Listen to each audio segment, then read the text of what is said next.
without obligation at our Falmouth office, located at Unit 16 Champion Plaza, Falmouth, Trelawney, until September 2023. Call us now at 876-954-4016 or 876-954-5993 or visit us in office for more details. This is Lady T, Denise Gomez, host and producer of Inside the Zone in New York, the community platform where information is guaranteed. Join me on Mondays at 5 on Fit 97, FitFMJA.com, Trelawney's Radio, Your Life, Your Music, for exciting features within the diaspora. And hear what's on our minds. It's live at 5 on Fit 96.7, FitFMJA.com.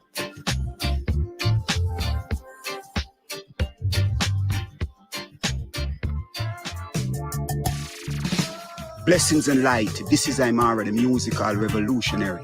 Your host and the community buzz on Fit FM 96.7. Your life, your music. This and every Monday at 3 p.m. From the home to the community to the wider world. Let us be the change we want to see. Join me this and every Monday at 3 p.m. on the community buzz on Fit FM 96.7. Your life, your music.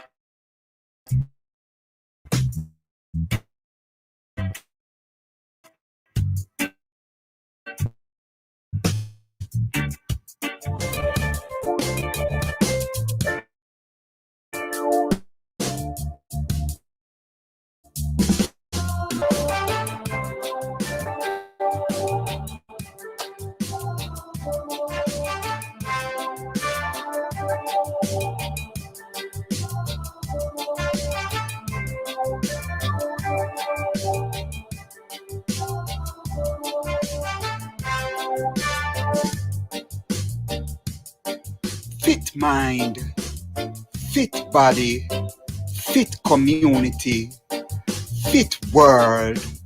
This is Imara, the musical revolutionary, on the community buzz on Fit FM 96.7. Your life, your music.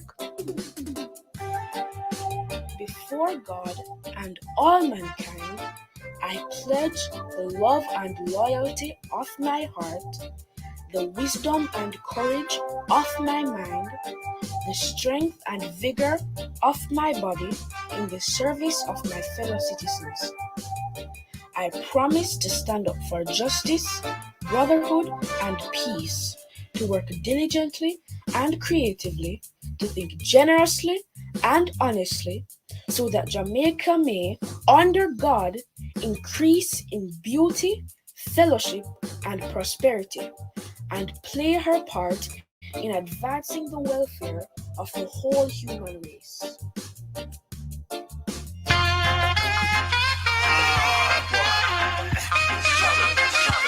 Struggle goes on.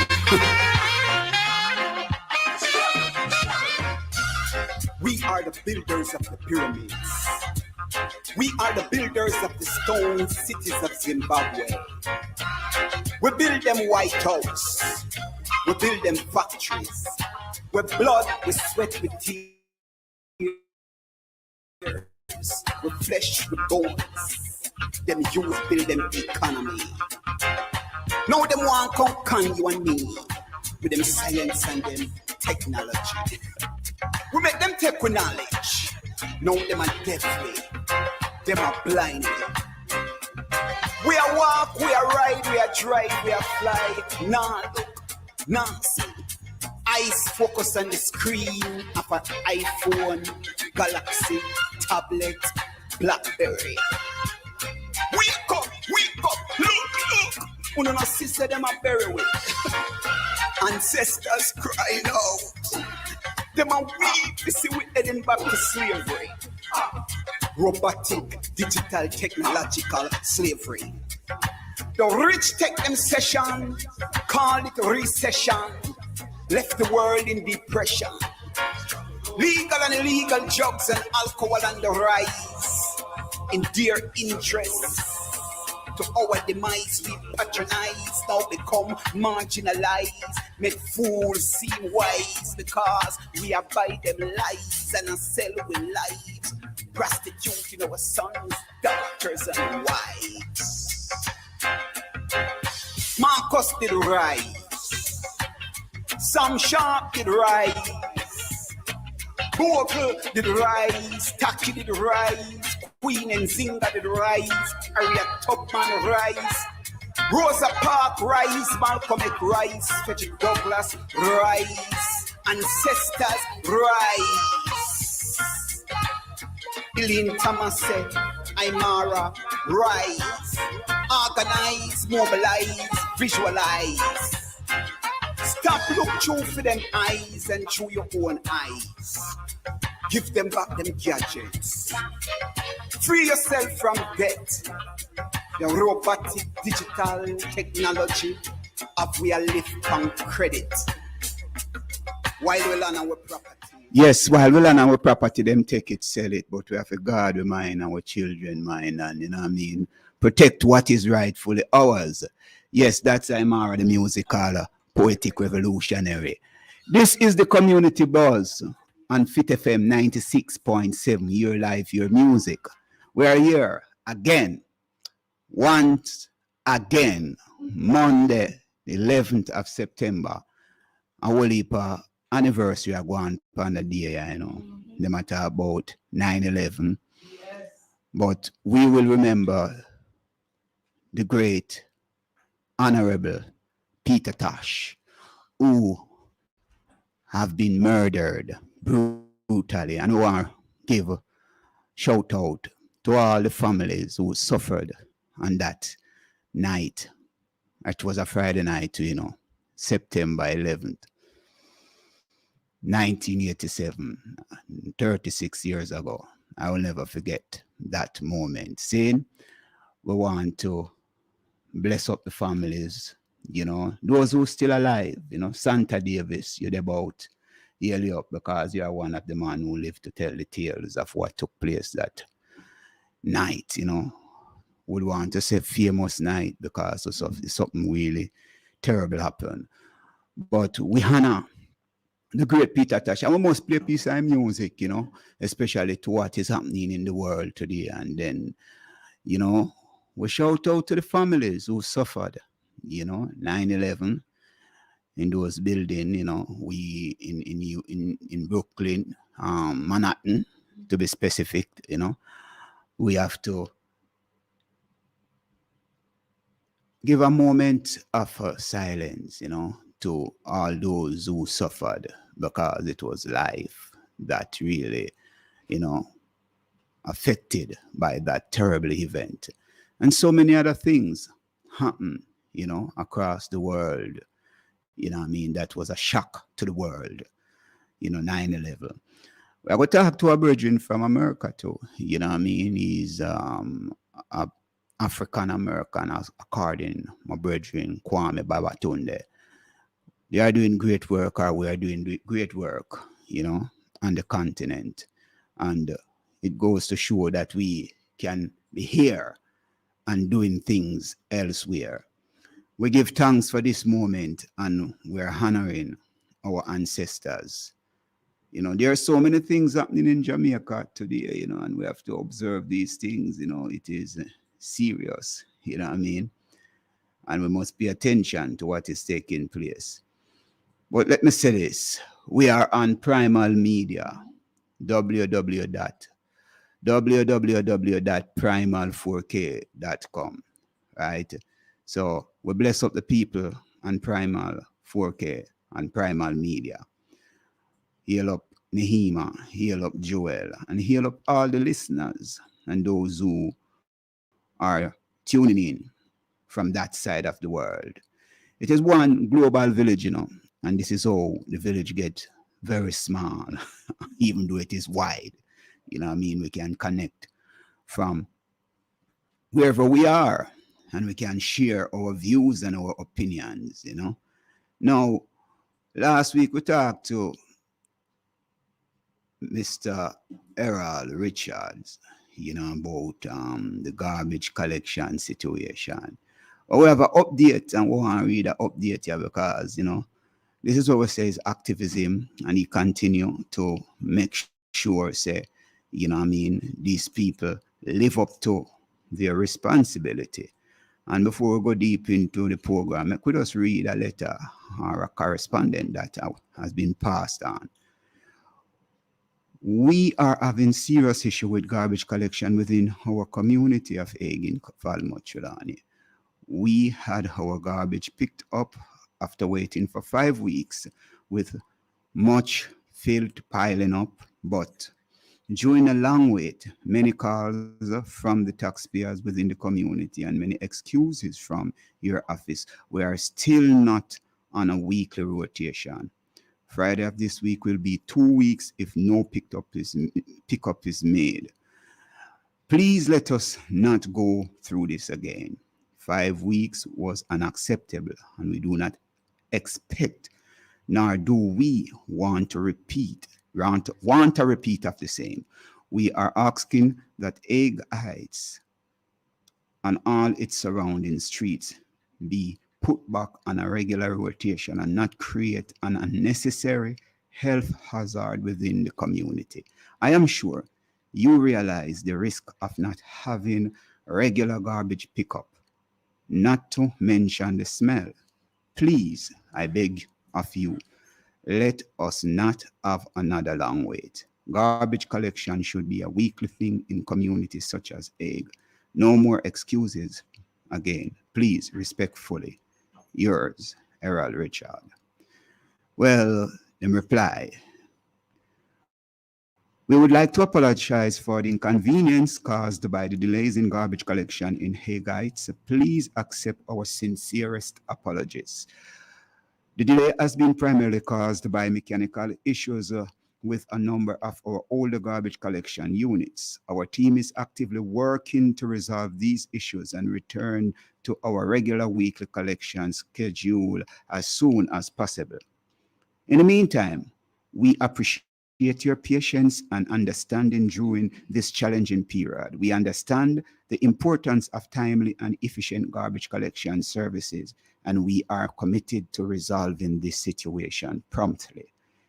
If you have any specific concerns or questions about your garbage collection schedule, please feel free to reach out to our customer service team at 876-482-3741 or 876-953-6281-2. Let me say that again. Yes, 876-482-3741 or 876-953-6281-2.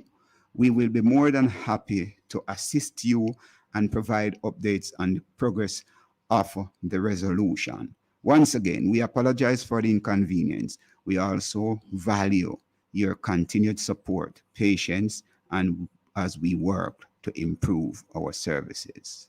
And that is from Sharon Williams, Customer Relation Officer, WPM Waste Management Limited. As we say, this is the kind of political activism that we love. Some people don't like to use the term political activism, but we have to look at it that way because it is what it is. It is nothing but that. You know what I mean? You're agitating and advocating for what you as the voters should get and as taxpayers from your elected representative, saying, and that is why we are adamant that the garbage must be collected, no matter all of the excuses that you're going to find. You see me I say? Because government take 300%, you should make sure so them thing they deal with first before you take them big pay there.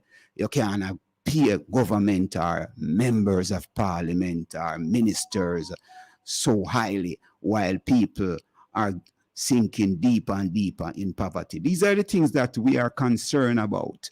And these are political issues that we must talk about, and we can't shove them under the carpet and, they become garbage too. If you mind sharp, these things become garbage, if you just, don't pay attention to them.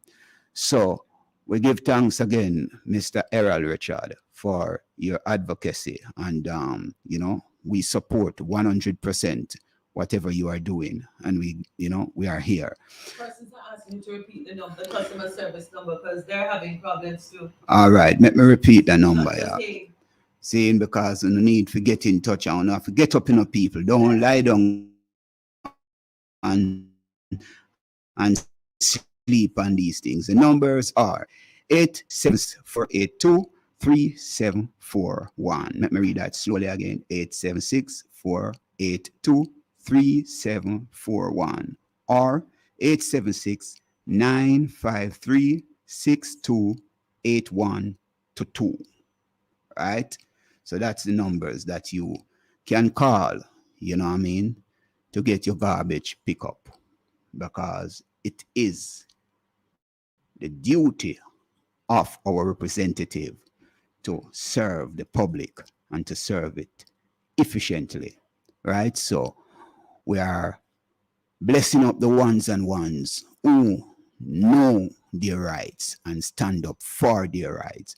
And if we can find a piece of Peter Tosh, they would have nice, But anyway, it is so many things happening in Jamaica, and we have to pay attention to these things because, we have to rise up, and do what is necessary. We see this thing here go on, this dunce bag thing. Me not understand it, You know what I mean? Understand it, because when people make it look like, say, boy, a something more for just make slide.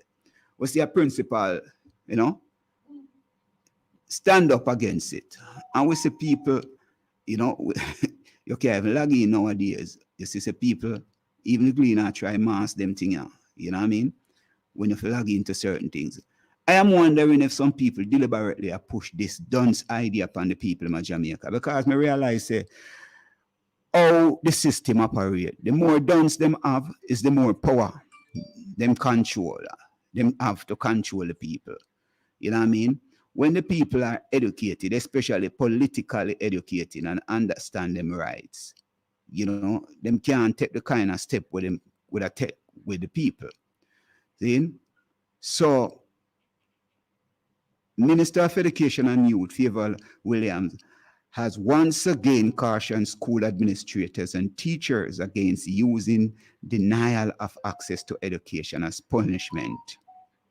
Reacting to the article published in the Sunday Gleaner, which cited a possible lockout by Jonathan Grant High School of students who sport the trending Dunce branded school bag. More want to hear that part there. Dunce branded school bag. It's a brand. And when you have student, right, marketing a brand, because if you are sport it, you market the brand of dunceness. And that we are talking about. In today's Jamaica, where we see some dunce thing go on, the people when we see I do certain things are dunce. If them even go university, they might behave like some dunce people. See? So we can't promote dunceness in no way or form. And no one support the principal there. So want it. And what the principal say, want the bag there in school. Let me read further. Williams said school administrators and teachers need to apply corrective actions consistently and prudently in accordance with our laws and establish best practices in education. Numerous studies have shown that denying students access to education as a means of punishment worsen undesirable behaviors.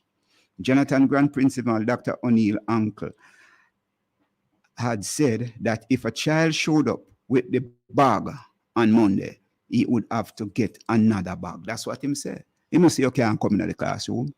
Get another bag. Or don't carry the bag and carry your book them in your hand. You understand? That's what we are saying. Why you want to promote dunceness in Jamaica?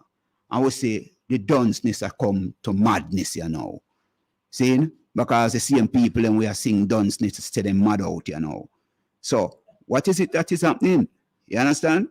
And you know how much one of them back there? We hear 74 US, 20,000 Jamaican dollars. See? No, we're talking to the parents them now. Is it that the parents them can't read or is just hype them want hype? What is it that they are supporting? Why the people who are promoting this dunceness? You know what I mean? Is somebody giving them the money to buy the bags them for promote this thing? We want to know, because if you can't even find the bus fare or lunch money for send your people them go to school, why you go buy a bag for $20,000 where you promote dunceness? This is something we have to ask. Let me read a little more. He's not coming into the school with that bag, the principal of the Spanish Town St. Catherine Basa School told the Sunday Gleaner. I will not allow it, and I know I am going to get strapped for it, but I don't care, he added while speaking with the newspaper on Friday. This morning, Williams said the age-old practice of denying access to education as punishment is not only counterproductive, it is illegal.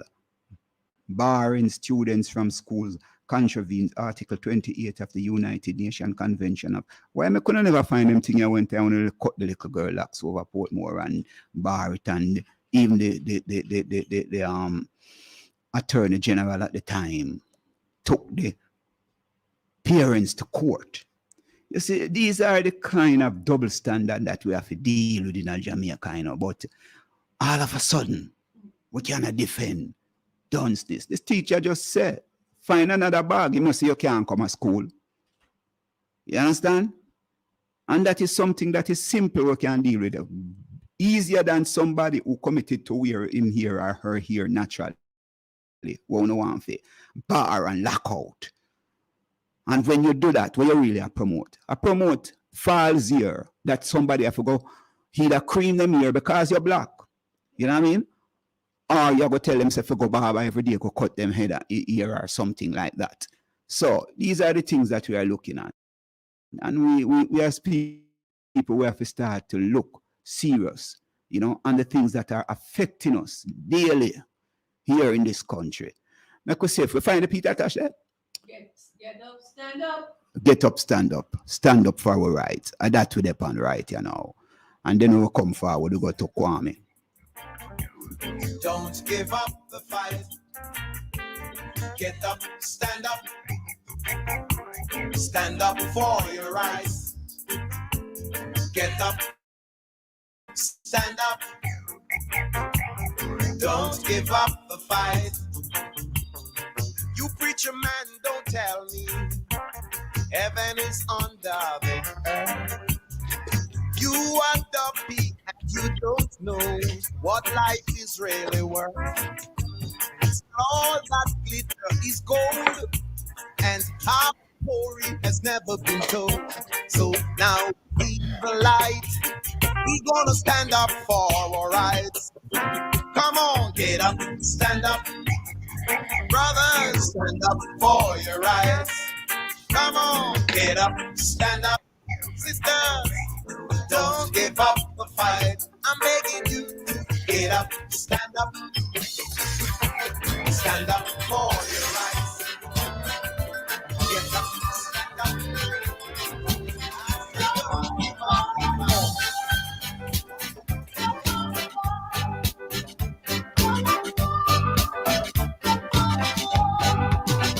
So if you live in a glass house, don't throw stones. And if you can't take blows, brother, don't throw blows. This is Fit FM 96.7. Shalom is radio. Your life, your music. And if you can't take blows, sister, don't throw blows. Harm no man, let no man harm you. Do unto others as they would do to you. And to every boyhead, respect the Rasta man, cause he's the only man left on creation.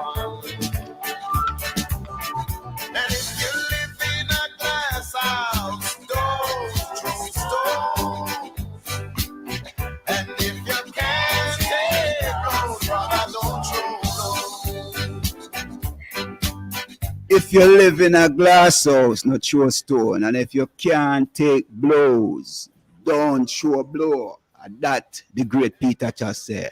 Him have a line when he say, get up, stand up for your right, And guess what? Preacher man, don't tell me that heaven is under the earth because you're dopey. See? You know what I mean? Peter Touch is just one of them artists that we love, you know what I mean? We want to bless up Iris Smith.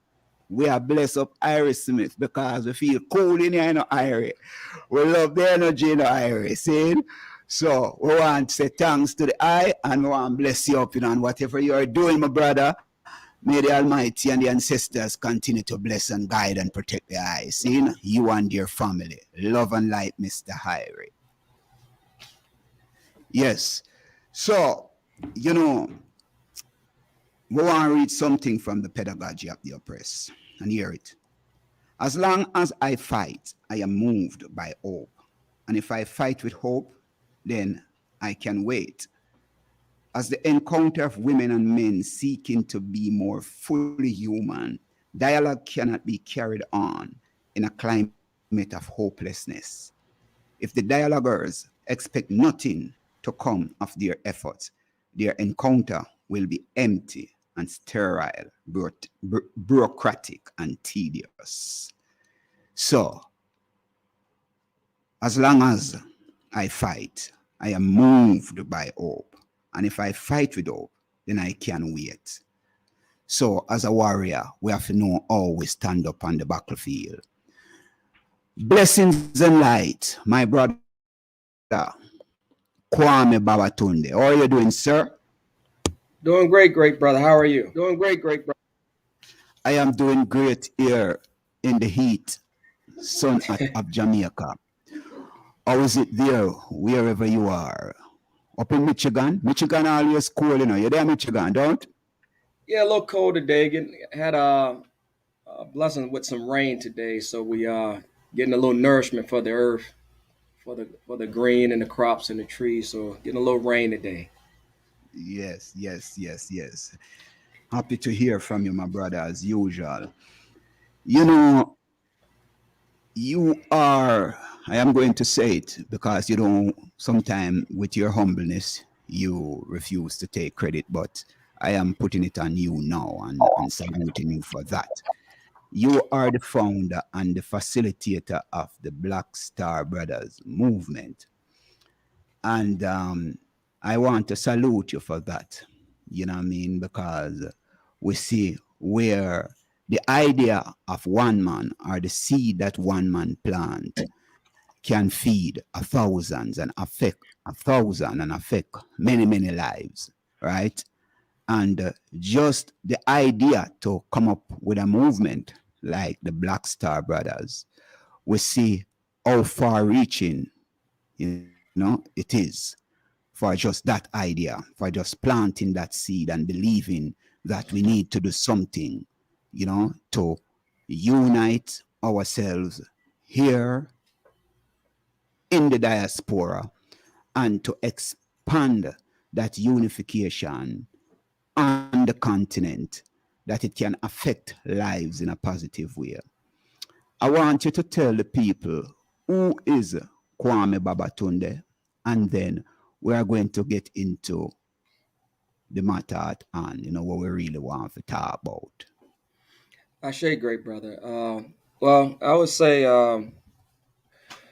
we all evolve. And you was asking me before about what name I go by. Initially, when awakening or coming to some kind of understanding of what's going on, the first name that came to me from the ancestors was Universal Soul.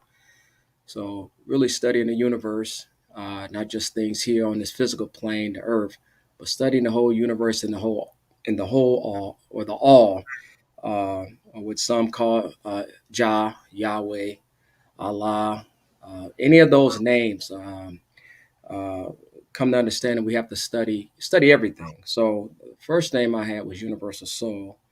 Then went through a naming ceremony with some Nigerian brothers and sisters, and it took information from about 15 of us, in the mid 90s. And that's how I got Babatunde, which means God, small letter G, or Father, has returned.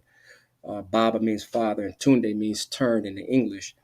And then also have another name from the Igbo, Chidi Iberi, God's grace, God's light. And then Kwame, which is a Ghanaian name born on Saturday. Also have a Northern Ghana name from a tribe in Northern Ghana name, which basically means the same as Babatunde, called Kawe. And then I was given a Hebrew Israelite name called Ben Gabor, man of strength. So the names, as we know, guides us from the spirit realm, and we look at it as far as the Creator giving us that name and the ancestors guiding with those names. So I stand thoroughly by those names, and I walk in the name, and also what the names mean. So that's a little bit about me, and I like to look at the names and you know how we do. We look at definitions and define things, and that helps guide us.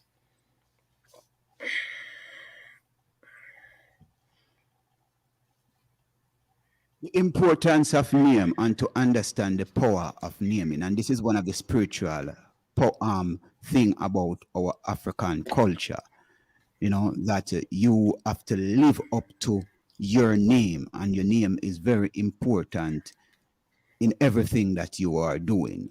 We realize that, as you mentioned, the different names that you have, we realize that even Haile Selassie, look in Ethiopia, when he was a child, his name was Tij Tafari. Then he became Rastafari. Then he became Haile Selassie, you know, and each period it was a different, you know, in his movement, in his action, and the things that he was doing. And to hear you expressing yourself this way pertaining to, you know what I mean, understanding the power or the significance of your name, it is really, you know, touching to me, because a lot of people here in Jamaica, they just walk around with them name and they don't even know what them name mean. And some of the name we have is not even our name. It is names from slave masters, you know what I mean? Yes, and we're still holding on to them. Now, Black Star Brothers. Tell us about Black Star Brother, because you are one of the conceptualizers, as I said earlier, and you are the founder for this movement. Just tell us, the people, about Black Star Brothers. Well, again, good brother, I would say, out of respect for the Most High, I would say I just been a facilitator, because I would say from the spiritual aspect, everything comes from above and then it comes down below. So out of respect to the spirit world, I would like to just say I'm a facilitator, because nothing happens it's not a one-man show. You know what I'm saying it's a lot of brothers that's involved. But to just answer or discuss what you were stating, Black Star Brothers came about in April of 2020, while we were having some downtime with COVID, and a number of brothers got together on Zoom calls to discuss what we had been doing in Africa and what we would do once we get back over there. We also decided to get a Zoom call with brothers that hadn't gone, and we vetted them out to see who would be interested in going and continuing their work wherever they are at in the diaspora, specifically in the Western Hemisphere, whether it's the Caribbean, here in America, or South America. We wanted to assist those brothers with getting over there and putting 10 toes down on the ground and seeing what the Most High and ancestors had for them to do, their higher spiritual mission and calling while they're here on the planet. So we've been doing that since now 3.5 years. We've assisted a lot of brothers going over there, which was the main thing. And what that entails is we would assist them with the passports, the visas, what the cost may be. The main country was Ghana, but we didn't discriminate against the other 53 countries. So we had other brothers go to Senegal, South Africa, Tanzania, Gambia, Sierra Leone, just about all the Western African countries, a lot of the Eastern African countries, and some of the Southern African countries. So we've been able to connect them with brothers that's already on the ground and sisters. And we've just been continuously doing that. We just got a couple brothers just got back. We had a couple more brothers on the ground that we're in contact with, and just a friendly network of brothers doing what we've called and supposed to be doing when it pertains to Mother Africa. Yes. We see where the Black Star Brothers have been doing some great things in Africa, you know. Otherwise, I'm getting people to go there, and some people go and open to go and be in Africa permanently, while Yes, sir. some just want to go and experience and come forward, Mhm. which is good. You know what I mean? It is good that you go and touch the motherland and understand where you are from. I don't even just want to say your ancestors, because always see it, we are our ancestors. So to go and see where you are from, you know, and to feel your energy, to feel the spirit of your mother, which is Africa, that is the home that you were ripped out of by some vagabonds and enslavers and brought us over here in this world, which we know the entire globe is ours right now, For because sure. we have contributed in the building of all these empires. And without our knowledge and our wisdom, and we want people to understand, it was the brightest of minds that was taken out of Africa and brought to this Western hemisphere. And even today, the same thing are happening. You know what I mean? The same things that took place over these centuries continues now, or continued now. So we have to look on these things and observe all of the things them where are going on. Now we see recently Black Star Brothers, you know, contribute to the building of well in Ghana. And I am looking at some pictures here where, you know, the youth them and the people them just look joyful. You Yes, know, sir. I am going to allow you, you know, to tell the people, you know, how, you know, we come about to make this possible for the people, and to be specific, where exactly in Ghana. Okay, no problem, great brother. Well, that project was the second one we did. We did one in Eastern Africa, contributed to one in Eastern Africa. This one we fully financed with donations, and also of selling the T-shirts and hoodies that one of the T-shirts I have on now, Black Star Brothers. Um, the well is specifically 80 kilometers southeast of Kumasi uh, in the Ashanti region. And I'm hoping, I don't know if it's possible, if the audience or the people that's on can actually see the pictures and the video that you have, because as they stated before, a picture's worth 1,000 words. And when you see the joy of the children getting a basic necessity of just water that we take for granted, fresh, clean water, um, it should move you in some type of way to continuously want to do things of that nature. But Mm. we raised the money, and again, it was Black Star Brothers. I don't even know the amount of brothers. I just want to give credit to all the brothers, and also give credit to the elder who made sure it happened on the ground. I was fortunate enough to be there last year when it was almost done, and seeing what was going on with getting the supplies and getting the items to make sure it happened, utilizing the labor of the people. A lot of times they don't have the money, but they have the labor to make sure the well or whatever project is getting done. Um, it did take us a little bit longer than we anticipated, but at the end we got it done, and now we're moving on to the next well, uh, um, with helping the children and women and the brothers there in those various communities and villages.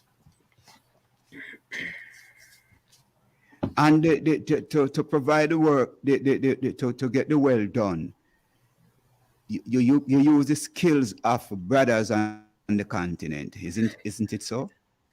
Yes, like you stated earlier, the which is which a lot of our folks don't know. The best minds came here that were enslaved, that came to the Western Hemisphere, whether it's South America, the Caribbean, or North America. So it's a misconception. Brothers and sisters are very intelligent over there, very, very intelligent, and they more than anything, they just need the opportunity. They might need the resource or just the inspiration that they can do it. They'll be doing stuff that we're not doing, but just to know that they can do it, an encouraging word, and they often running with it. So Mhm. most definitely, we utilize the local labor. We utilize the brothers and the sisters and the children in the community, and then that allows them and us to take pride that we don't need no outside person. We don't need no European, Arab, or Asian to come and help us, especially especially us knowing we're the indigenous people of the planet, and we've been here, we're here, and we're not going anywhere. So we know that, and sometimes our folks have to be reminded or reminded of their greatness. We see how joyful these children, especially some children, look like they are in school uniform. They are, Elder Nancy is one of the person who is there on the ground, making sure things are working in the best interest of those people in Kamasi, Asante region. It is really a powerful movement, my brother, and to see how we can steer wherever we are and make such positive impact on the lives of those people who needed it. You know what I mean? It is something that is commendable, and we have to keep on pushing. Sometimes things might seem slow, but the more we come together and the more we work in the best interest of us all, things will be done. Well, As let me you say this. The thing is, and not to cut you out, one brother, I met a brother not too long ago from Liberia here in the States, yes, and I was showing him some of the work because I've been to Liberia, and we're looking to do similar things over there. The first thing he asked me, was it government funded or was it an NGO? And I said, no. I said, because we have to be honest. A lot of times yes, when you have various agencies or governments involved, the resources or the money, the funds don't get to the actual project.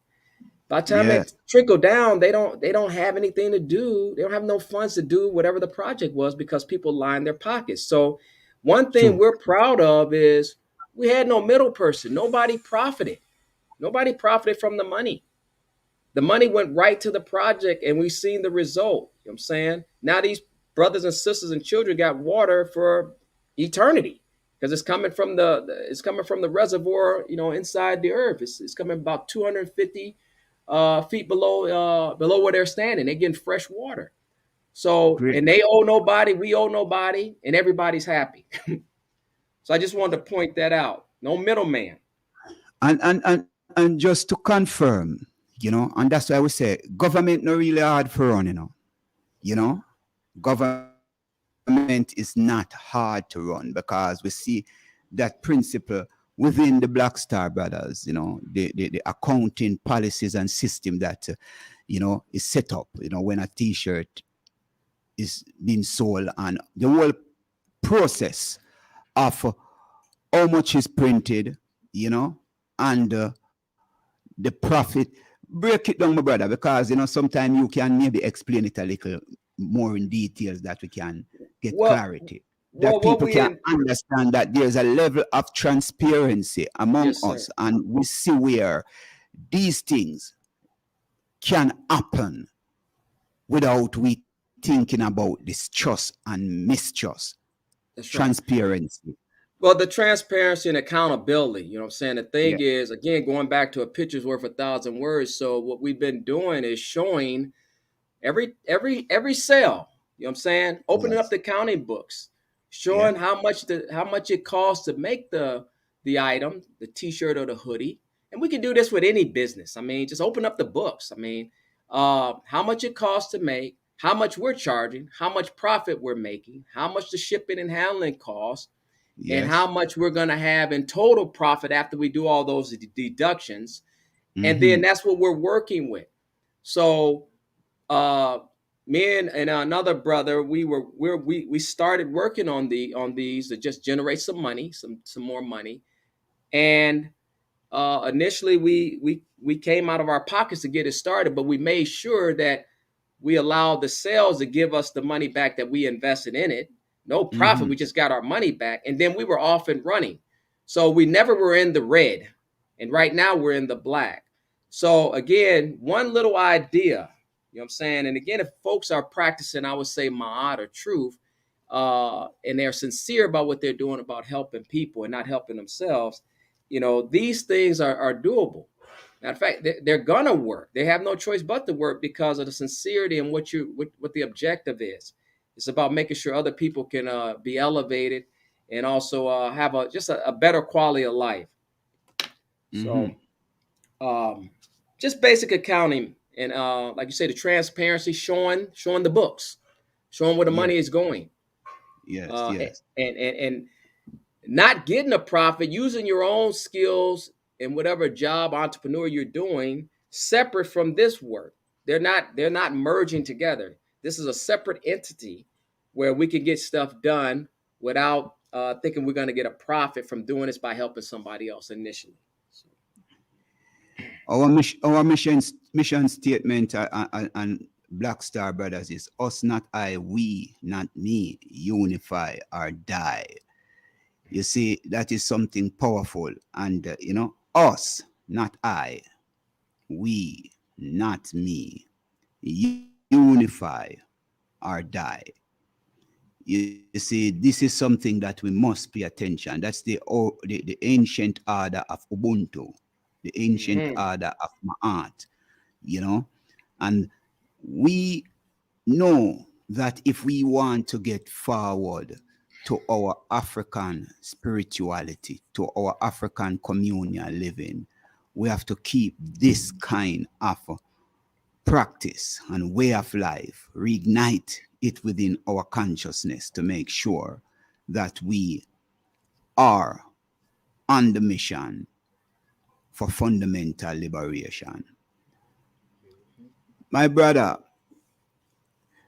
we know that there are a lot of brothers in the movement, right? And a lot of brothers who made contribution, in some way or form, you know what I mean? And we have to be thankful for all of those brothers who, dedicate themselves to come to the meeting, and those who don't even come to the meetings, we meet every Wednesday night, Sometimes we don't have everybody there, but sometimes we have 2, 3, 10, 15, 20, you know what I mean?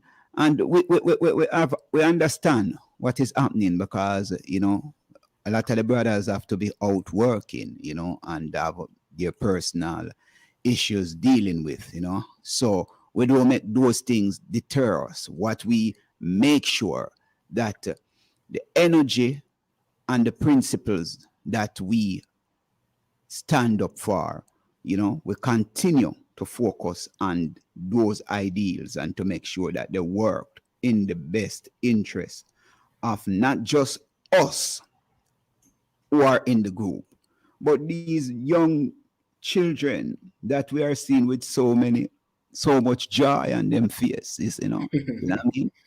And not just the children, but the other people who we are looking at and realizing that, this is something great from some people who know what it is to be caring and kind,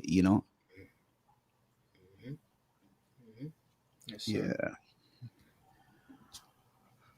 We want to play a piece of music and then we come forward to the eye and maybe we can go a little deeper, and wrap up the conversation. Hold the line, my brethren.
are you doing, Mama?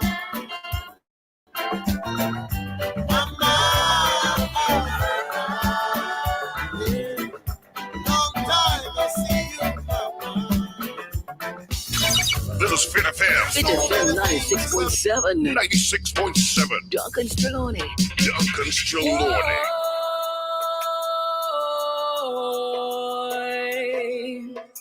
Whoa,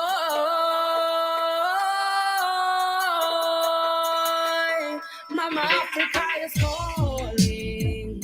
Mystery Babylon is falling. Children of Zion answering. I Selassie I the one commanding. Mama Africa is calling. Mystery Babylon is falling. Children of Zion answering. And Selassie I the one commanding. Standing firm in his Armageddon times. Never fret, the unjust will pay for their crimes. Ancestral greatness coursing through our veins. How mighty it is when Jah takes the reins. The separation implemented on the roots of humanity. We'll be champions after enduring the brutality. Propagating slavery. Even in this time of modernity, Mama Africa is calling. Mystery Babylon is falling. Children of Zion answering. Haile Selassie I the one commanding. Mama Africa is calling. Mystery Babylon is falling. Children of Zion answering. Haile Selassie I the one commanding.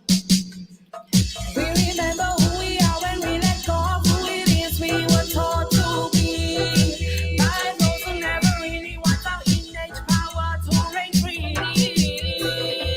Shine your light, shine it bright. Children of the Most High is our purest delight. Go through him, the shackles that have been Yes, Empress Naphtali there from out of Southern Africa. Mama Africa is calling, so we see the impact of the music, from here to there, and now we are hearing the influence of reggae music out of South Africa by Empress Naphtali here on Fit FM 96.7, your life, your music.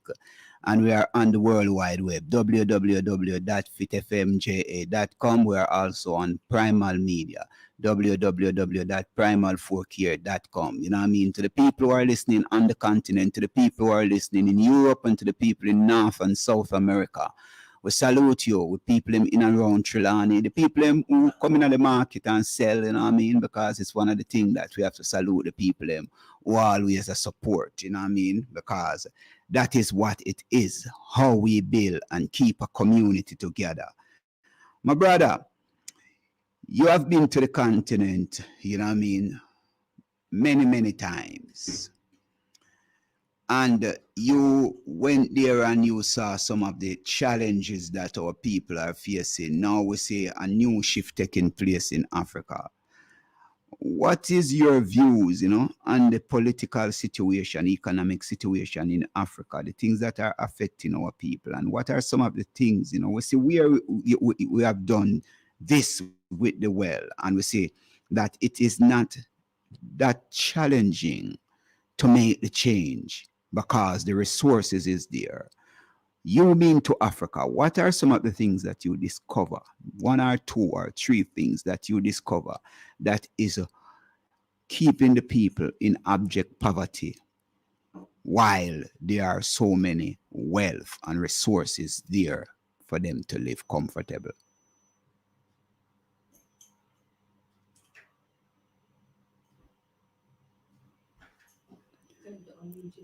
Unmute your mic, brethren. Ask your question. Can you unmute? Okay, thank you. Yeah. Great question. I would first start off with what I heard on the ground when I was in Ghana and Liberia. When we're at meetings, business meetings, or if I was meeting with chiefs or community leaders.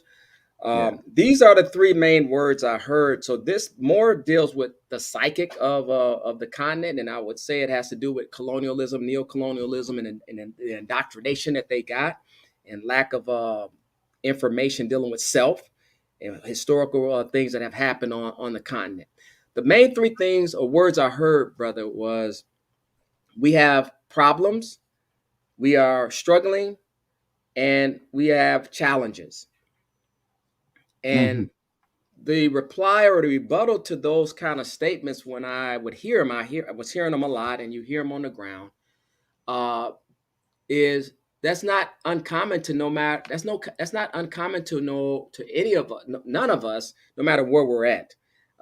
Whether you're in the Caribbean, whether you're in the Americas, whether you're in Europe, you're gonna have problems, you're gonna have challenges, you're gonna have things that are gonna come up against you. The issue is, what is the solution? And that pertains to us around this whole planet. We're not looking at solutions. We're looking at and staying stuck in the issues, the problems, or the challenges that we have. So that's one of the main things. That goes back to self-esteem, self-worth, self-love, a true understanding of the divine one, the all. Because on the continent, we have a lot of brothers and sisters that practice traditional belief system, a lot of Christians, a lot of Muslims. But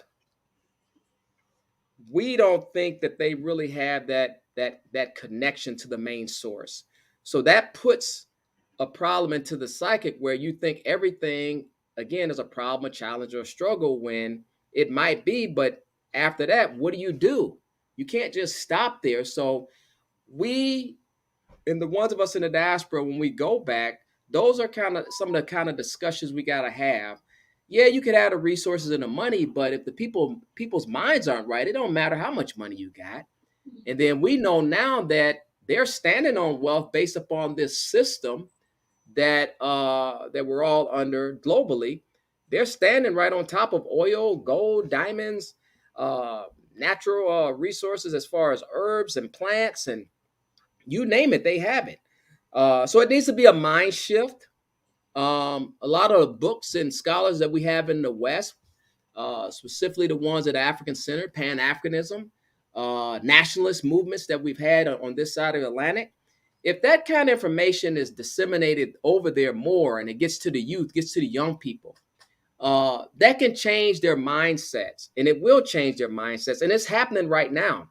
One of the things that we talked about last night, and I meant to remind you that we also have a meeting with Black Star Brothers on Thursday and Sunday for the brothers that have been to the continent and the brothers that are on the ground also. Last night we had a great discussion in the elders.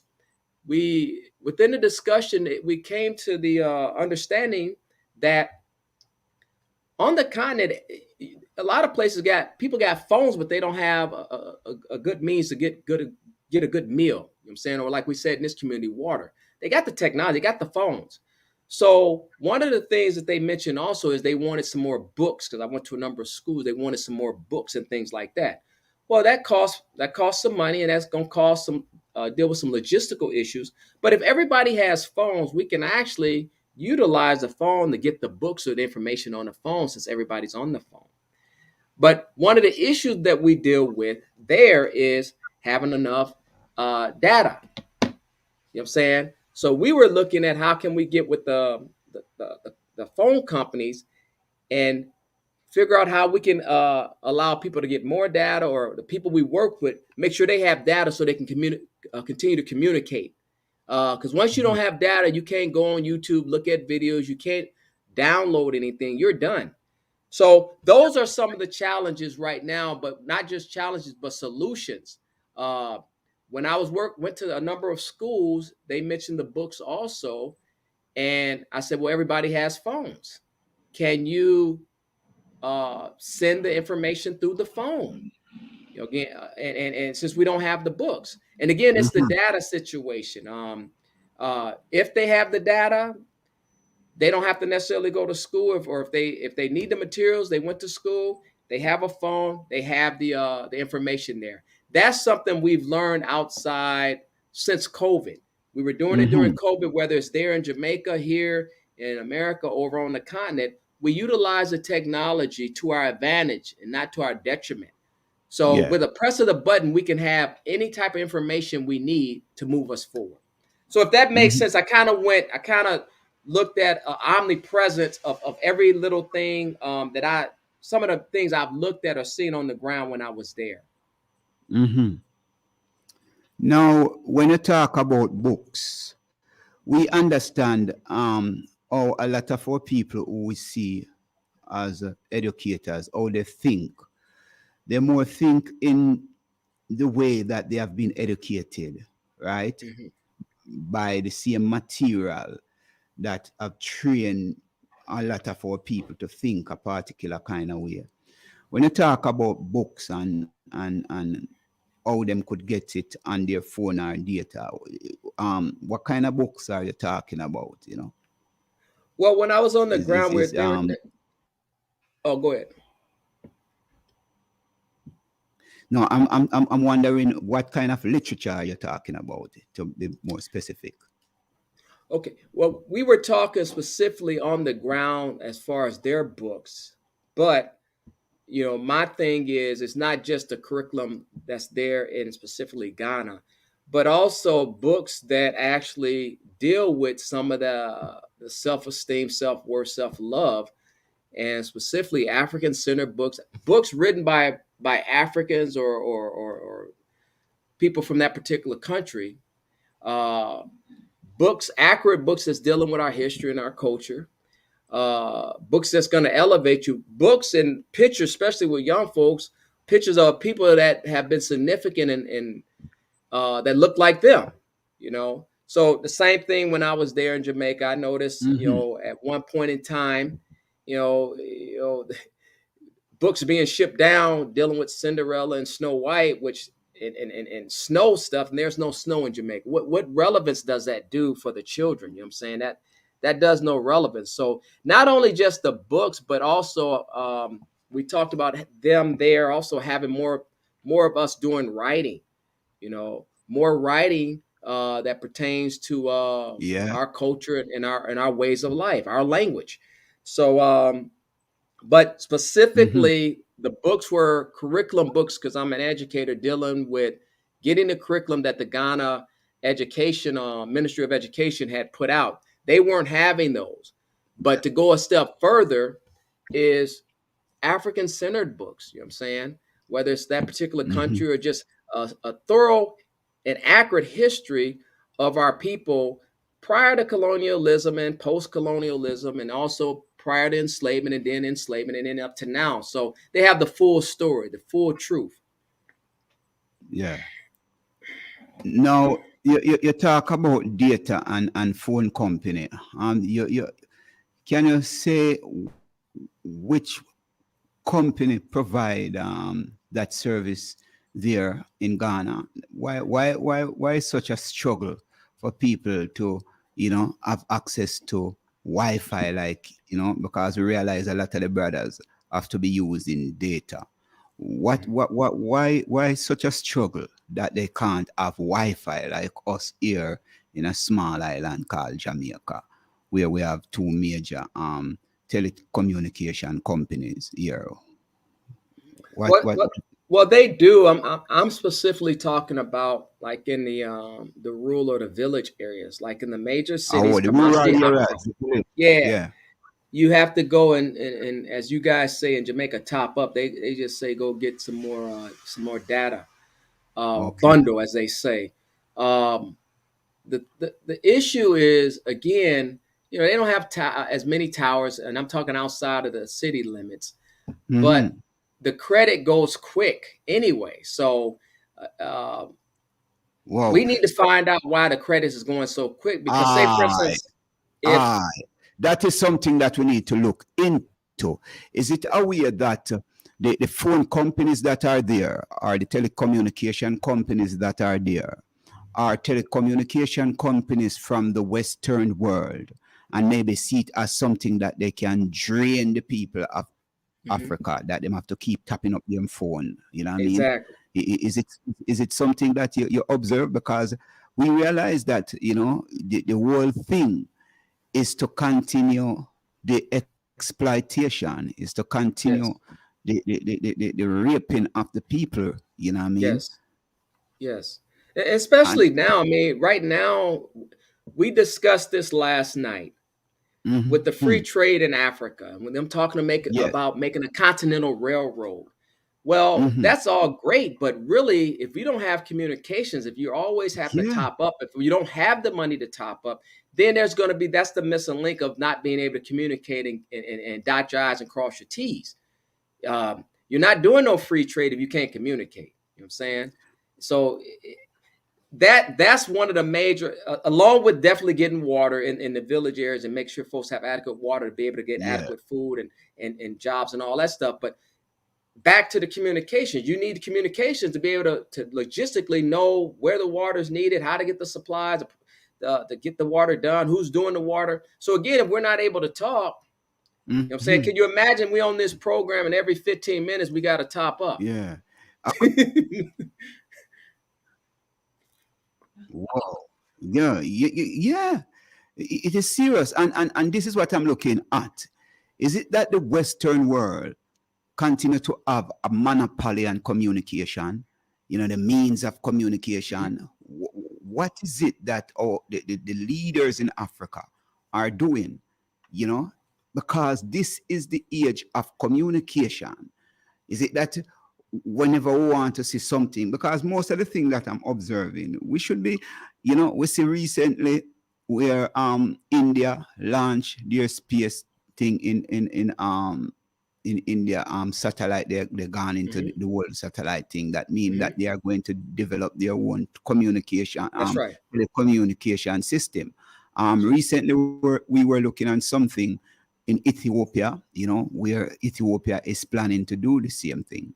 You know what I mean? With all the resources that build cell phones and all the raw material coming out of Africa, we see recently people talking about, the uranium that is leaving Niger to light up France. And now since that revolution in Niger, France is shaking in their knees, because they realize that there's something serious that is happening. When will our leaders in Africa, from your traveling and your observation, are you seeing and feeling that they are making that shift to take control of themselves and the resources that is there, that is benefiting the West and not benefiting the people there on the continent? Well, with the recent coups in the various countries, Niger and I don't want to name them all, but the one, Mali and Burkina Faso, we've seen the shift. Now, time will tell if those brothers are serious or not. So we have to see.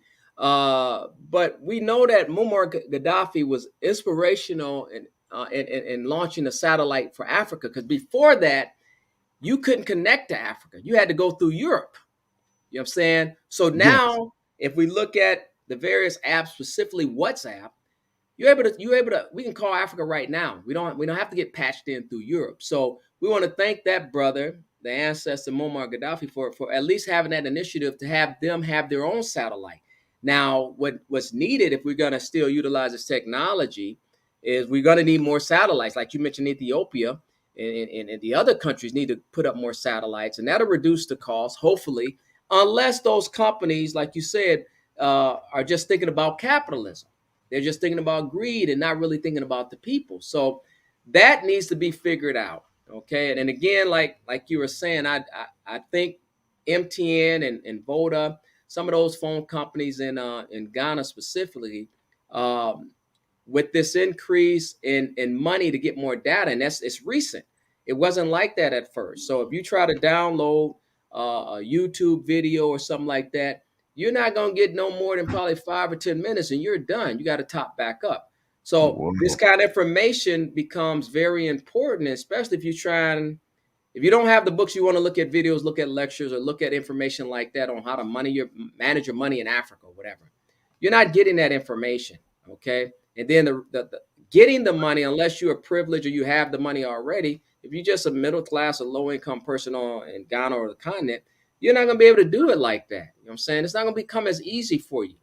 So these are some of the things that we need to have solutions. They're problems, but we're not looking at a problem. We're looking to give solutions. So that's why we were even saying just last night, how can we raise money and have money to set aside until we could do better to make sure folks, especially the folks that we're working with, have access to more data where they won't be cut off until we can actually get with the phone companies and see what they're doing. You know what I'm saying? What benefits do you have for the people? What kickbacks do you have for the people? We What have to figure incentives do you out. have for the people? Yeah, we have to figure out a way, because if we at this side, this is how I'm looking at it, going to raise money in whatever way to contribute to our brothers and sisters there having more data. What we will be doing is encouraging still these people who control the telecommunication network to drain us more and to fatten themselves more. Well, that's what I believe that's plan A though. Plan B is to actually have your own company. That's just the bridge until we can do better. The thing ultimately is to have our own. You know what I'm saying? That is not robbing and taking from the people like that. Yeah, and in this case, especially with communication, I am just looking on how much more they will become empowered by draining us here in the West and our brothers and sisters there on the continent. So, I am looking that suppose we can find a way to save that money and to see how we can ask brothers and sisters with the wisdom, with the knowledge, with the skills and the expertise to see how we can set up our own satellite, push for that we become independent of them and to communicate more with the African leaders. So this is one of the challenge that we are facing, and we cannot build a effective community without the means of proper communication, and this is something that we have to look seriously. Or better yet, the data is one thing. Just having more access to Wi-Fi. You know what I'm saying? Yes. That's the thing. If the Wi-Fi is available, matter of fact, it's something the government should be providing to as much as possible with the money that it's making, because it'll make you more money. If you got access to communication, that means that can generate more money because you're communicating. So the Wi-Fi becomes very important. You know what I'm saying? You don't have communications, again, you're not passing on strategic or good information to move the people and the country, since we're talking about the continent. Again, I go back to the free trade. Yes. That's not moving people. It's going to eventually move people, but initially they were just talking about moving goods, but people need to be moving across those borders too. And again, we understand that those boundaries and still are governed by the former colonial powers. You know what I'm saying? Yes. So with the better communication, with the more movement of people, with the movement of goods, now Mother Africa is able to really truly stand up. There's no walls or no barriers up anywhere to prevent her from standing up. The people are ready, especially young people. The young people are ready for things to happen. They're very wise and smart. They're just waiting for the opportunity. They're waiting to get some of the shackles off of them, and not necessarily mental shackle, but some physical shackles that are the boundary, the walls that have been put up that they're trying to break down. So if that make any sense, they're not necessarily shackled physically and mentally anymore. The young folks are ready to go. They just need some assistance. So, and encouragement. You see, my brother, one of the things that we must pay attention to, and that's why I asked you about the kind of books that we would like, or the kind of information that would like the people and the continent to have access to. Because when we look and see how the colonial powers, here in the West, that is still having their knees and their foot in the necks of the people on the continent, that what we see now, it is taking a physical revolution, and we know that an ideological revolution maybe is what is most needed, as you said, Yes. that the people mind need to be awakened, and if we see at this point that communication is one of the most effective tool that we can use to, push ourselves forward. We give thanks, we give thanks for some of the news that we are getting from on YouTube, because a lot of the vloggers and the bloggers having their own channel, and we can tune into them and hear what is taking place in Burkina Faso, hear what is taking place in Mali, see what is taking place, you know what I mean? So we have come a far way, and we see where we are going to move forward, but I believe this is always my thinking. The means of communication in any country should be under the control of the citizens of the country. It should be run by the people and controlled by the people. The people should have shares in communication. Communication shouldn't be in the hands of private people. True. You understand? And this is one of the kind of revolution that we must push for as a people, where communication, the means of communication, must be owned by the people. I'm not talking about, because when people hear you say owned by government, they believe that the government is the 62 or the 72 people who control parliament. But an educated populace, a politically educated populace who understand the importance of being in control of how information, disseminated. So we see where there are some serious things taking place, my brethren, and we have to get ourselves aligned. It is more than talking, about the reasoning and the consciousness. Is something that will always, stir up people to go within themselves. Yes. Today, shift back to where you are in America. We see how is it there pertaining to this 9/11 celebration? I am not for sure, bro. Like I told a sister I talked to today out of Florida. I'm physically here, but I'm spiritually and mentally on the continent. So I don't really know. I'm being honest. I don't know, brother. If I haven't turned on the TV, so if I turned on the TV, I might see something. But I've been in the dungeon today, just studying and relaxing. So I don't know, brother. All right. So some people you choose to tune out.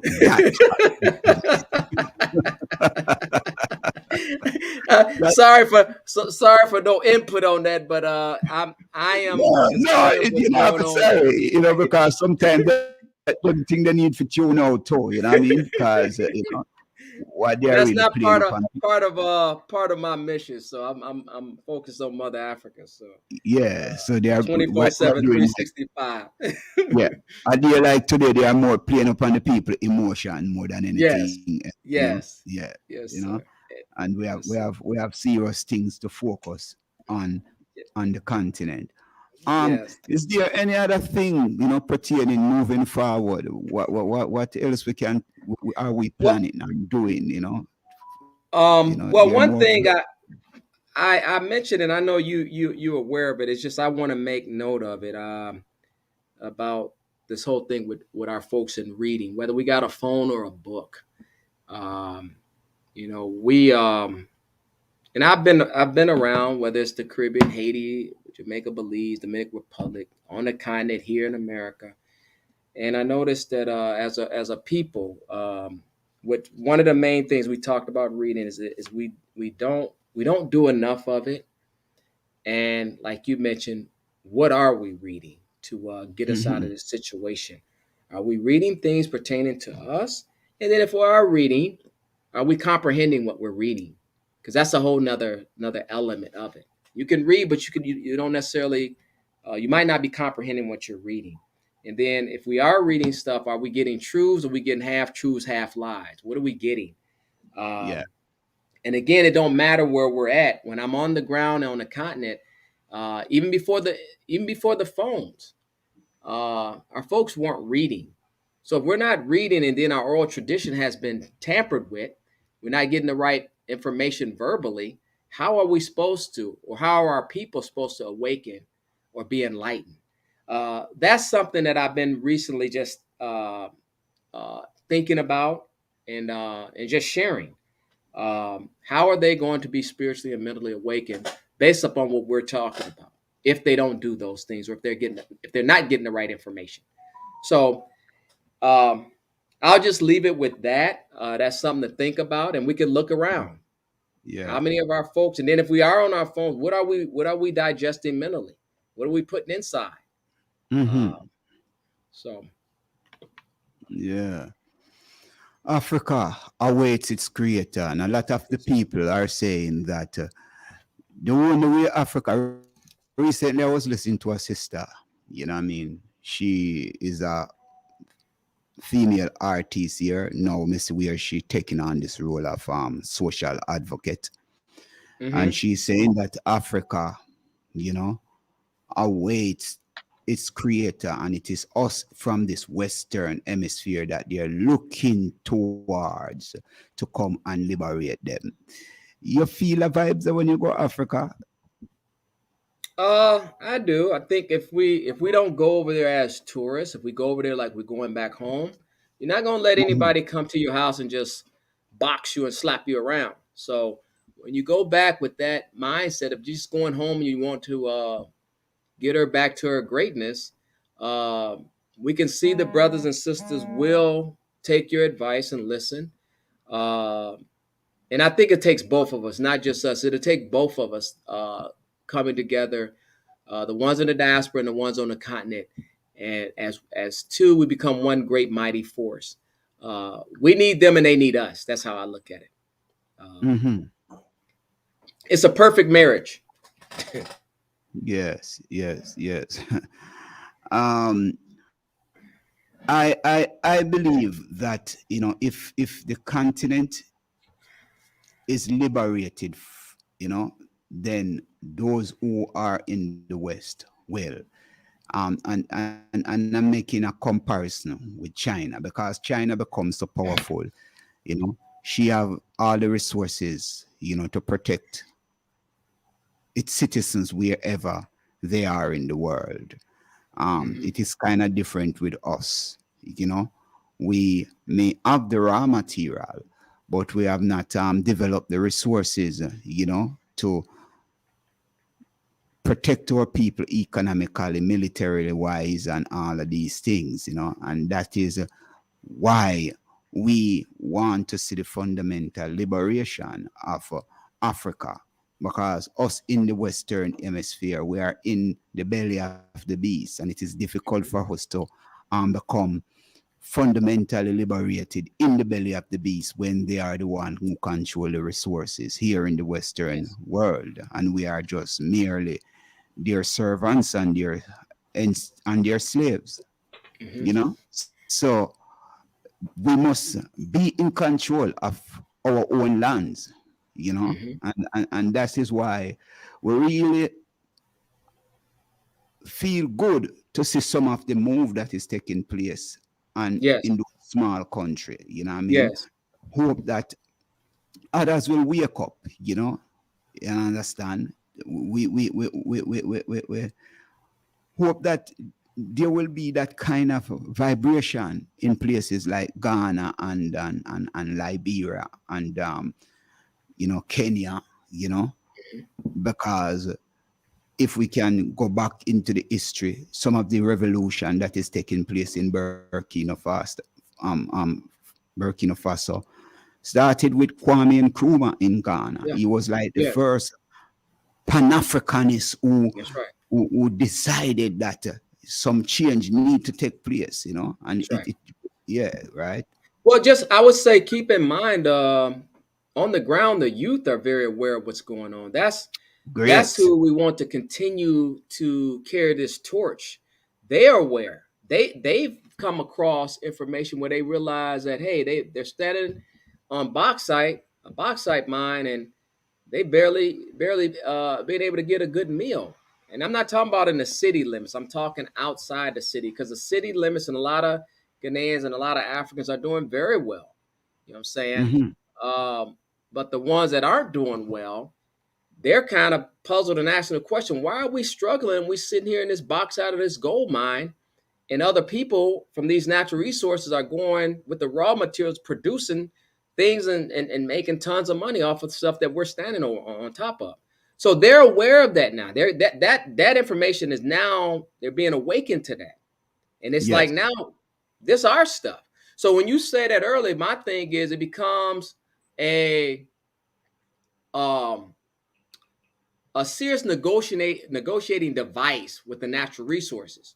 Well, we're not going to benefit from the natural resources that we have, whether it's the gold, the bauxite, the uranium, the plutonium, and all these other natural resources, the wood. Nobody will get it. Then we'll both be in the same position. Or like you said earlier, with France depending so much on Niger, they're going to be in the dark.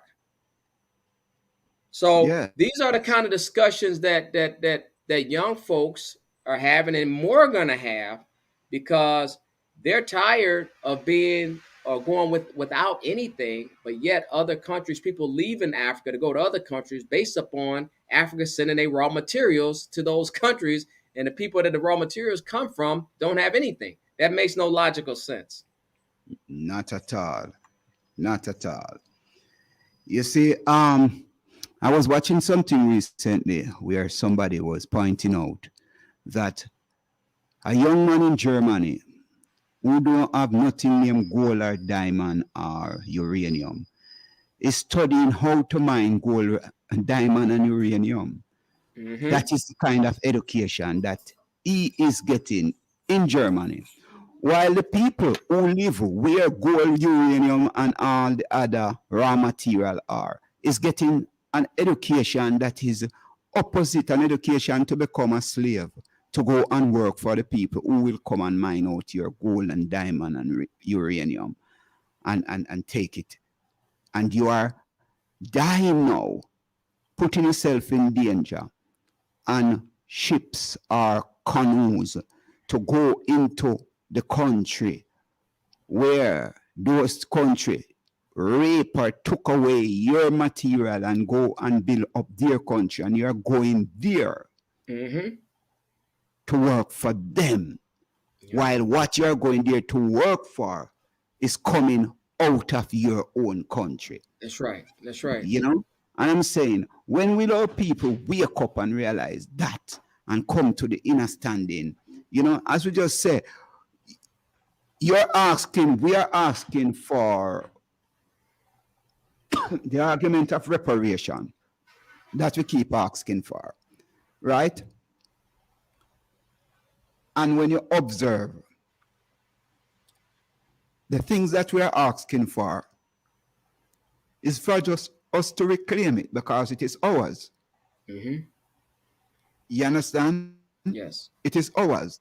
And if you are going to negotiate, somebody come and break into your house, and him take out your things then, and then you have to be negotiating with him to get them back. It just don't make no sense. No. You know what I mean? And that is why we are saying the awakening of our consciousness. How are we going to awake our consciousness to understand what we have been contributing, what we have been given to the world, even today, even as we speak right now? You know, our skills, our labors, you know, our intellect, you know, empowering.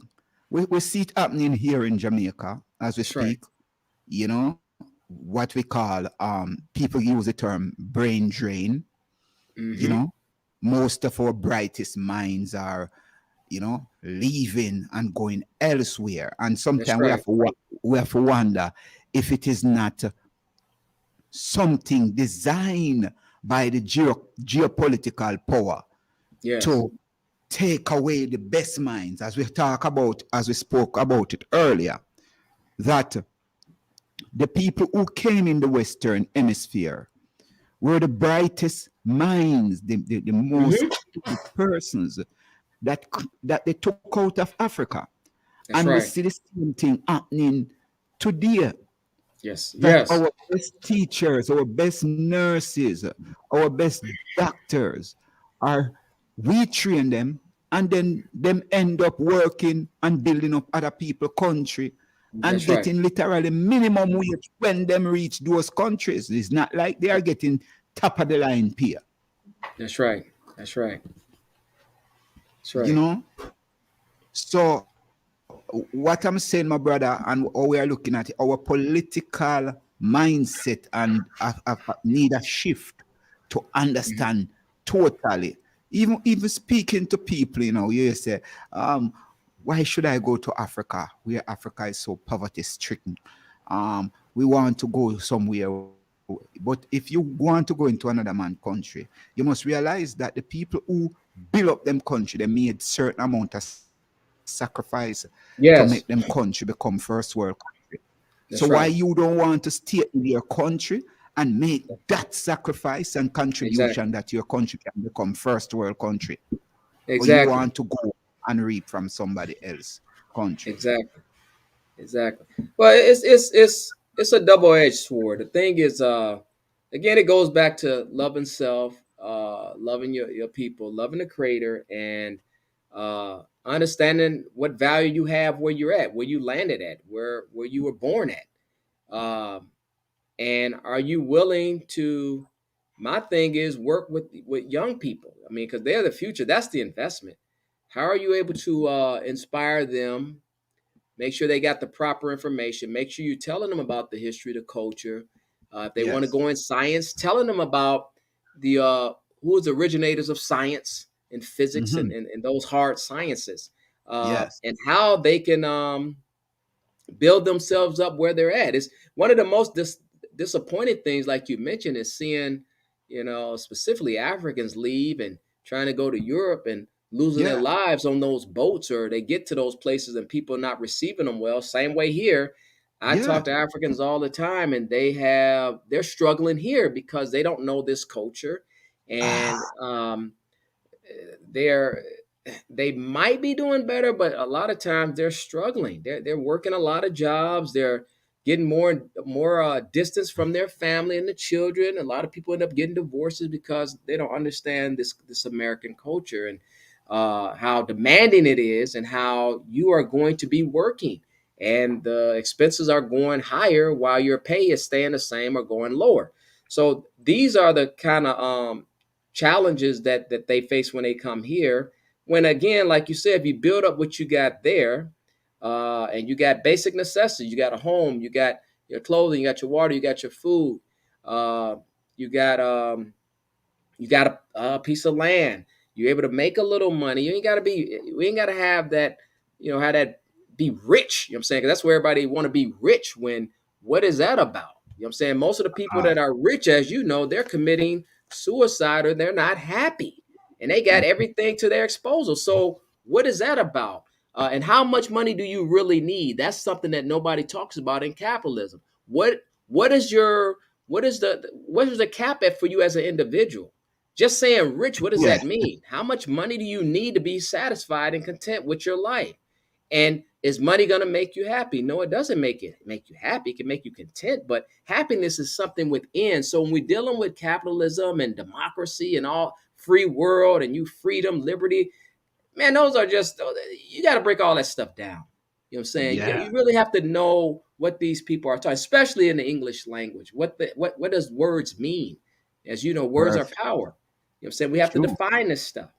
But that's what I call, again, when we talk about holistic learning, you know what I'm saying? That's holistic learning. You got to deal with everything. The concept of this divine force or energy, whatever name you want to call it. How do we relate with it? How do we relate with nature, matter, netter? How do we relate with other people? How do we relate with the children? How do we relate with the elf? All of those are African concepts that have already been laid out. Can we go back and reduplicate the ones that have been successful and still successful for us?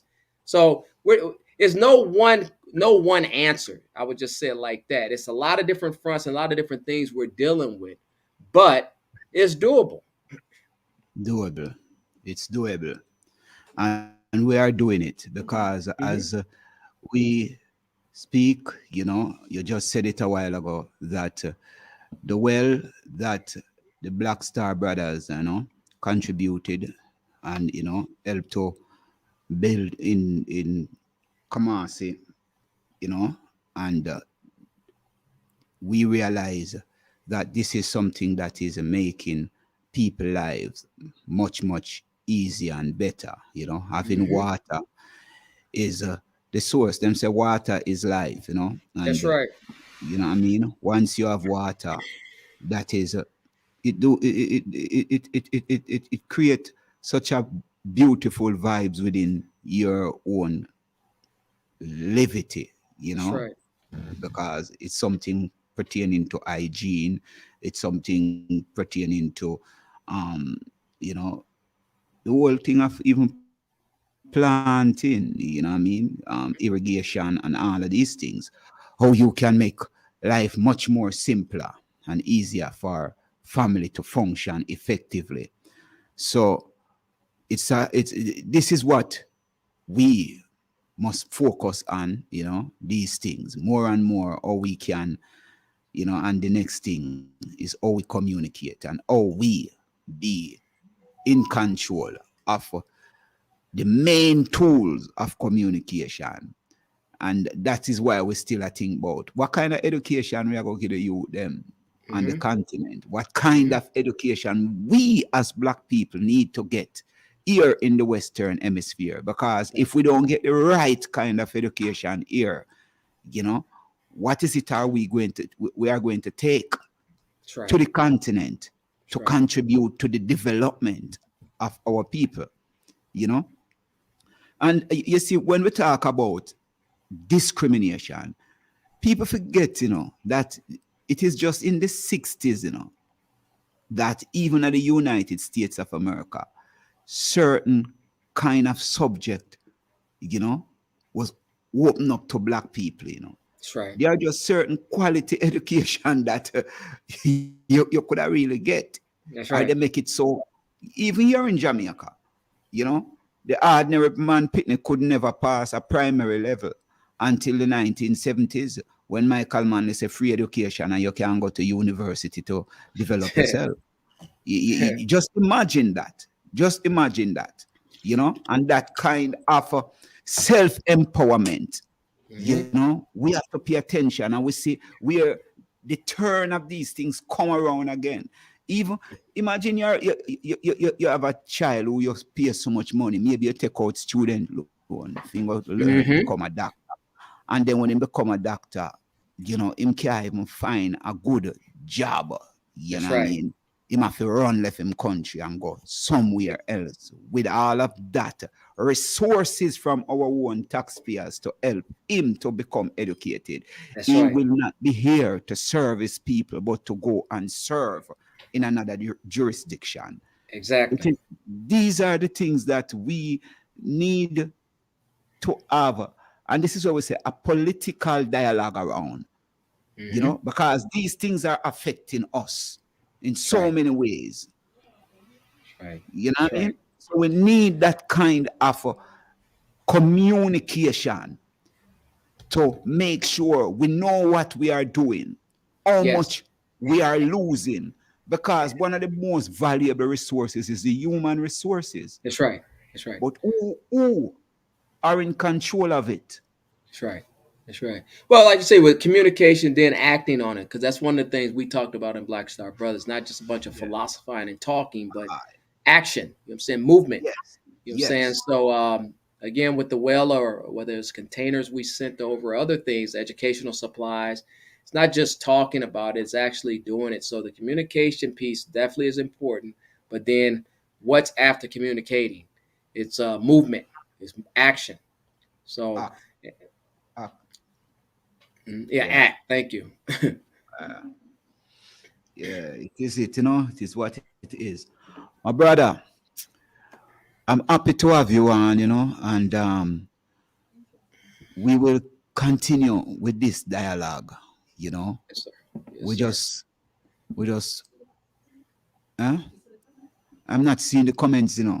Read them for me, no, Jola, if you see them over there. Okay, comment here from Michelle Clark. She's really into this. She says, peace, balance, and wellness, you know, to you, Imara. She says she's in the building. Okay. she's building today. And she says she was just, she says, yes, reclamation, not reparation. We are not looking for handouts. Yes. Reclamation is what we want. Yes, yes. Perfect. Enough love, Michelle. You know, you're always, man, you love my sister Michelle. You know, you're always on the ball, you know, you're one of them fiery revolutionary sister. Now you know, we'll take it. We're not asking for it, but we'll take it now. I mean, we ain't gonna say we don't want it. We'll take it if they want to give it, but we ain't gonna be sitting here begging for it. That's another thing. We got to keep moving. No. And we know them now go give it up, because giving it up is to disempower them. There you go. There you go. And so, you know, as our great Dr. John Henry Clark said, you know, the oppressors will not seek to empower the oppressed, because it's like giving the oppressor tool to, you know, disarm you. See, so and he said the same thing, and then, you know, he said the same thing, which we've said a lot. We have no friends. And I see here, yes, Babatunde Kwame, Willie Davis says, demand it. Yes, sir. Exactly. Yes, Mr. Davis. We have to demand it, you know what I mean? And maybe even take it, you know what I'm saying? So yeah, and that is what is happening in Niger right now. That is what is happening in Burkina Faso. We are taking back what is rightfully ours.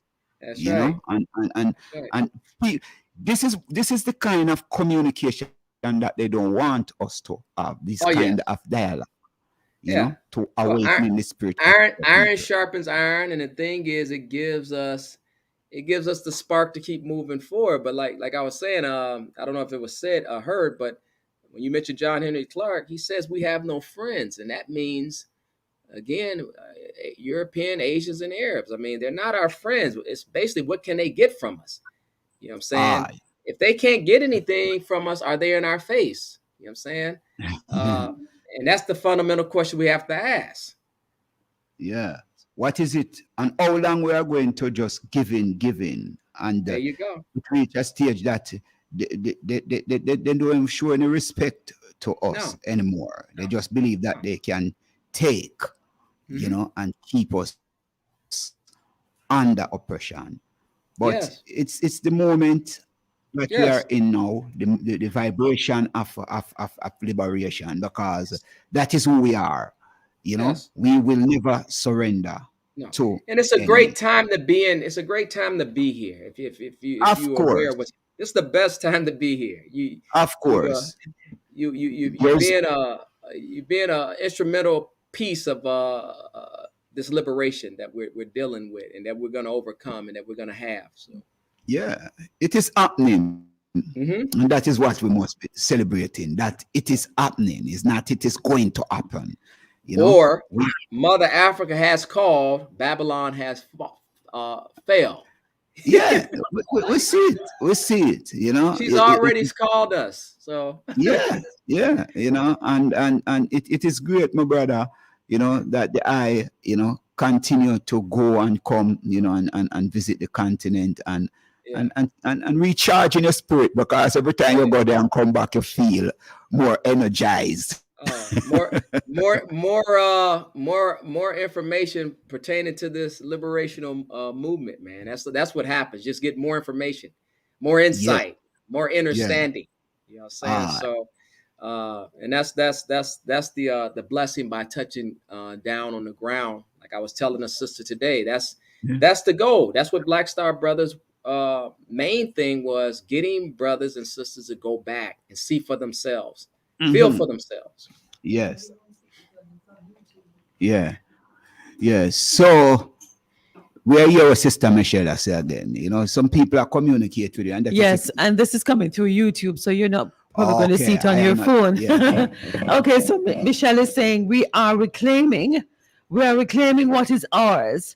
There will be no changes without a revolution, and without a revolution, there will be no change. It works hand in hand. Ashe, And she Michelle. says, believe me, there is no revolution without blood. Ashe. Oh, that's strong. That's strong. Yeah, that's Michelle, you know. She's that kind of fiery daughter. You know. Here's this another fiery sister from out England. She's on Primal right now. Consistency is needed for us to get it. Is my opinion that I will keep saying this till more of us get it. That is Oria's daughter. She's in England. Great interview. Just don't agree with the female stating reparation is a handout. My grandparents' blood is not a handout. She never said it's a handout, Oria's daughter, you know? Yeah. Well, we take it. That's the thing. If we spend too much time working on that, though, we can't get nothing done. We will take both. We'll take the reparation. We'll take the work that we actually put in for ourselves. Yes, you know.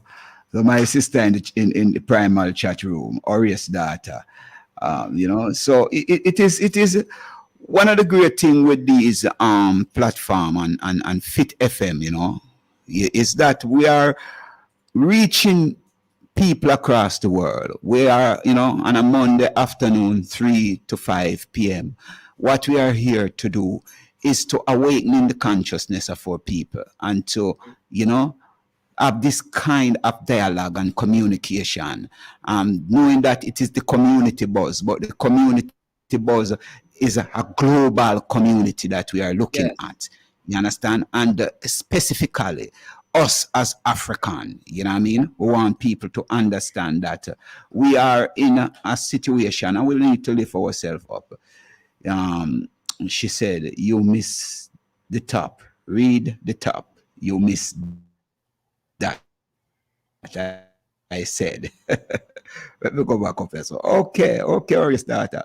I totally agree with the statement that reparation is I totally disagree with the statement that a reparation is a handout. My grandparents, let me go back. I'm going to see the top. My grandparents work and should be paid. And my future grandchildren have a right to technological, to technology. So they trade and build the economy of their island and be independent traders. The 10-point reparation program should be supported, and it is time we stop thinking reparation is a handout. What we're saying, we have to repair ourselves first, you know, because if somebody give you something and, you know, in control of what they are giving you. Say, for instance, we hear about some $9 trillion US dollar or English pound, right? From the last people them who are talk about reparation, where them say the term I miss me now, but it is PJ Patterson and Judge Robinson. They came up with this assessment, and what they are saying, some £9 trillion. But we don't control no bank. The banks are still owned by the people who say about play preparation. So then tell us that we get this money. Wait about it. It's still going to them system. You understand? So we need to find ourselves at a level where we're not asking, but we are in control of our own political system, our own economical system, our own banking system. We can't ask for reparation now when we're not in control of them something, because them still are going to control it. Where the money are go there? You know, when I build no vehicle, when I build aeroplane, when I build, what is going to happen? It is going to go right back to them. And that's what we are saying. Okay, I see Daniel Clark here on YouTube. Daniel Clark says, big ups Can't stop, won't stop. Great show. Daniel is our brother, Daniel. Yeah. He also asked me to ask you, brother, ask me to mention about Black Star Sisters, that it's not just brothers, but it's also sisters that we do have involved, and that we've been trying to still raise up that to assist in the movement. So, brother Daniel. So, Sister Michelle and my sister Orius' daughter, we are, as Black Star Brothers, we are putting it out to you, sisters, that if you want to be a part of the Black Star Sisters movement, because we have been calling out to sisters, some come on and then just drop off, you know. Sisters, you need to start communicate some more and, you know, get to be a part of this liberation movement and talk to your daughters and your grandchildren, them, because that is what we must do now. We have to communicate with our children to make them understand the importance that them not go sit down on them phone every day and they pan tick and attack. Just tick-tocking and looking at themselves. We want them to start to shift the focus from stop looking on what them have on, but look on what is happening on the inside. Look there within you yourself. Yeah. You know, my brother, my good brother, you know, it is really a joy, you know, when I and the brothers come together, you know what I mean? And we celebrate this moment, you know. So we have to get going. We have to get going. So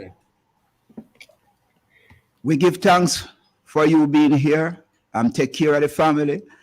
You know, more you just bless up your Jamaican family, you know, because one people to know say you are attached to Jamaica. Your wife is a Jamaican from out the east of St. Thomas, and your daughter is a Jamaican as well. See?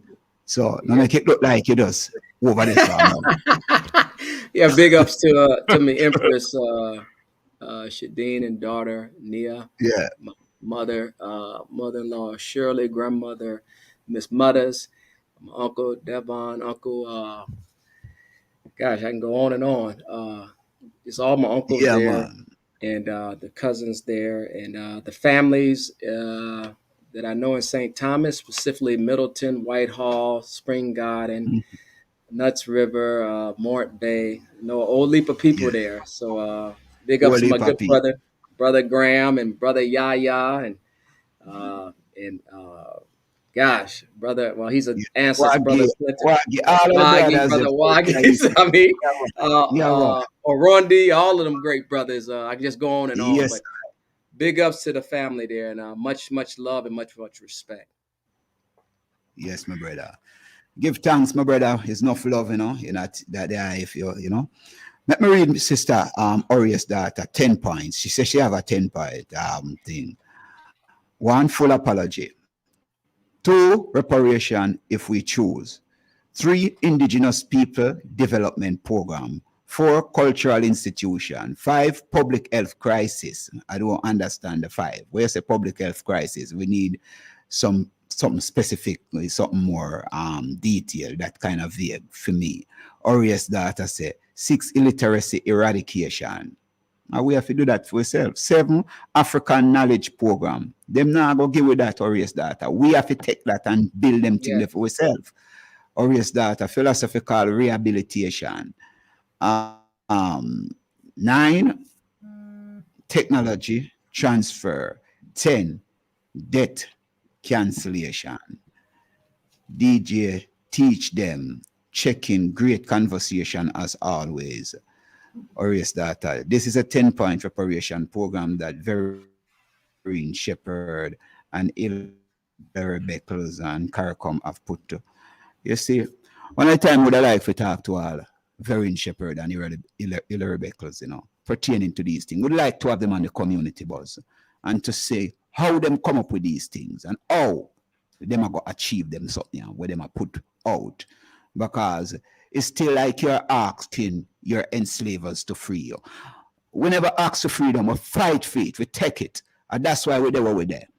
You know what I mean? We never ask. There's no way nowhere, see, in any movement that the people are the oppressed beg the oppressor for liberation and get it. The only way out, as Sister Michelle said, is blood. That's the only way out. Oppression is a form of violence, and it is only through violence you will liberate yourself. It is sad to say so, but it is the reality. Because them have to see you have something that is as powerful as theirs before them ease up. Or the reality that, you know, it is not anything else, you know. So, what we all go out with? Bless up my people. It's the community buzz.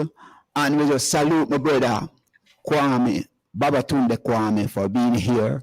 Black Star Brothers, Daniel, you know, Kojo, all of the members, you know what I mean? There are so many members. Eric, we are blessed up the item. Sam is still up on the continent or in return.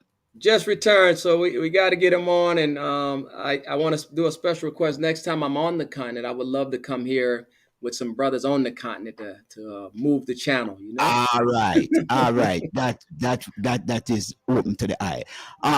Tell Brother Sam say we want to see him Wednesday night. You know, if it yes, sir. It out, right? Yes, sir. All right, blessings. All right, blessings. Yes, it's been community buzz, you know. What a nice conversation with brethren, Babatunde Kwame, right? And we're looking forward for next strong for another, you know, intellectual discourse, you understand, pertaining to how we are going to move forward, you know, as a people, and how we are working to uplift ourselves. We give thanks to all those who participate, you know, on YouTube and Primal 4K.com, you know, Orius Data. We give thanks to the other people who tune in, you know what I mean? We bless up Joel, we bless up Nehima. We give thanks to the platform that help us to disseminate these informations and to learn more about ourselves, because it is much important. You know, it's continual growth and development of consciousness and becoming better and better and better and better and better with our whole life, you know. This is Fit FM 96.7, your life, your music, the community buzz. I'm Mara, the poetic musical revolution. You know, it's a Friday. We are going to Pablo. We are going to do some jamming around side. So we hear people are ball out and I say, boy, we are get pure arms house music. Well, them say, if righteous people sit by and allow arms house to go on, arms house to go on, we are going to just open up some things and make people come hear some nice music and a nice vibes here. Saying food out them food no must do there. So we come out and come have dinner and enjoy some music from Aymara and some poetry. And that we are going to do. And we are going to do it every Friday too. Aye, community boss out.